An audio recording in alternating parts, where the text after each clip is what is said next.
Chers élèves, bonjour et bienvenue dans cette petite vidéo de cours. Nous sommes dans le paragraphe grand 3 de la séquence 14 et on aborde les fractions et le partage.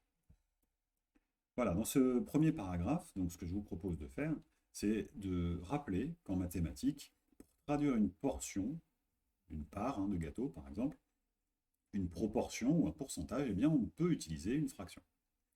Alors, les trois premières colonnes, vous les maîtrisez déjà. Vous savez que la moitié, ça s'exprime sous la forme 1 sur 2.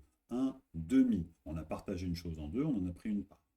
Donc un demi et non pas un deuxième. Le tiers correspond à quelque chose qu'on a coupé en trois. Un tiers, on a coupé en trois, on a pris une part. On ne dit pas un troisième, on dit un tiers. Le quart également, c'est quand on coupe une chose en quatre et qu'on en prend une part. On a pris un quart et non pas un quatrième. Voilà. Pour les trois colonnes suivantes, ça correspond plus au genre de choses qu'on pourrait lire dans des articles, dans, dans un cours, dans un livre.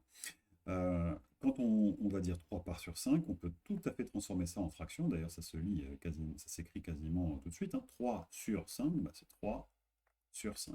Donc finalement, la phrase, le bout de phrase 3 parts sur 5, bah, c'est tout simplement la fraction 3 cinquièmes. 12 élèves sur 25, de la même façon, bah 12 sur 25, bah ça correspond à la fraction 12 25e. 12 élèves sur 25 dans la classe, bah ça correspond à 12 25e de la classe. Vous voyez que français, fraction. Et enfin, 35%, on l'entend quand je le prononce, 35%, c'est 35 pour 100. 35 sur 100. Donc 35% peut être remplacé par la fraction 35 centièmes. C'est exactement la même chose. Voilà pour ces petits rappels de notation. La notation fraction va être utilisée dans un grand nombre de cas qui traduisent des petits bouts de phrases, des petites choses concrètes. Voilà. Merci pour votre attention.